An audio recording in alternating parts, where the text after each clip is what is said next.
The first case of multi-symptom inflammatory syndrome in children was confirmed this week in Riverside County. Officials are also monitoring a second probable case involving a child from the Coachella Valley. I spoke with Dr. Eutham Kontaxis at Eisenhower Health. Dr. Kontaxis, thanks for joining us. You're welcome. Nice to be here today. Tell us about multi-inflammatory syndrome and how it relates to children. So the multi-system inflammatory syndrome is kind of this spectrum of COVID-related illnesses that are complications of the viral illness. And we're seeing it in children. It's not very common. There's about 500 cases reported in the United States, less than 0.1%. And it generally comes in three different types.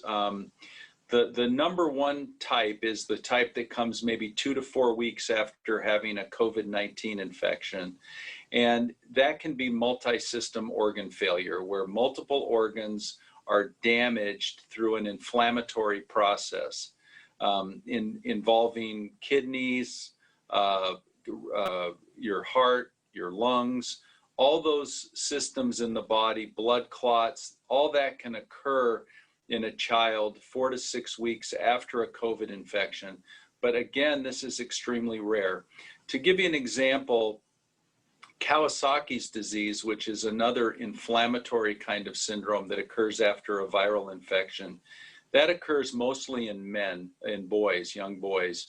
And they get coronary artery aneurysms. And there is part of this multi-system inflammatory syndrome that has that kind of a picture where you have a classic rash and peeling of the hands. And so they have a Kawasaki-like syndrome, which is about 30% of these multi-system inflammatory syndrome patients. A third of them are that whole organ failure system. And then another third we think are just a continuation of the COVID-19 virus infection, occur much earlier. And they also get this inflammatory response, but it's not, it mostly involves the lungs, much like you see with adults. So there's these three types that occur. They're about a third each. They occur about 50-50 in boys and girls. I think it's 55% boys, 45% girls. The risks are mostly with some minority, there are some minority increased risks. So Hispanics are about 55% of the known cases with, 40% of the known cases are Hispanic. There are 33% are non-Hispanic Black. So that's about 73% of the cases, and the other 13 or 20 or so percent are non-Hispanic whites. So there is a predilection for Hispanic population and Black population for having increasing risk of this. Obesity is a risk. And again, children with comorbidities who already have an inflammatory kind of process underlying all this are at risk, much like with adult COVID. So let me just ask you, how serious is this, and should parents here in the Coachella Valley be concerned? Yeah, I think as much as most parents know about Kawasaki's disease is how serious this is. So the prevalence is very low. So I don't think parents should be frightened or anxious, but they have to be aware of the symptoms, because supporting the child early on in the case, early on in their onset of symptoms, will help them weather the storm, you might say. So usually if you know your child's been exposed to COVID or they had a COVID infection, about a month, maybe look for signs a couple weeks to a month after, if the child's starting to have any kind of abdominal pain, rash, diarrhea, dizziness, eye inflammation, any kind of inflammation, or starts to not feel well, that would be a reason to go back to the emergency department or your pediatrician and get evaluated.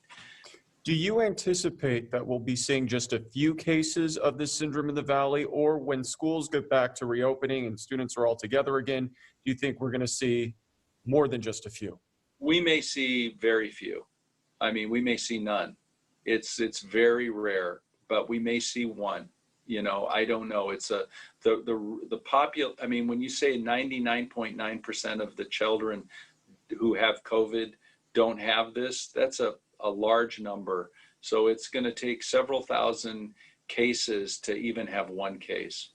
And most of these cases are connected to COVID. Yes, this specific disorder is connected to COVID. Kawasaki's disease is connected to other viruses as well. So it's a spectrum. It's all viruses can cause a post-viral inflammatory syndrome. We see it with a child with a hip effusion after a viral illness, or somebody with a back pain or a rash. So this is just an extreme version of that. And since this is so rare and many of these symptoms sound common, do you think that a lot of these kids are going to go undiagnosed because doctors are going to think it's something else? No, I don't think so. I think we're pretty aware of this. And when a child comes in who's known to have had COVID, that comes in with some severe symptoms, usually their blood pressure might be low, they look sick, we will be very aggressive in managing them. All right. Dr. Kontaxis, we appreciate your time. Thanks for joining us. Everybody stay well and wear your masks.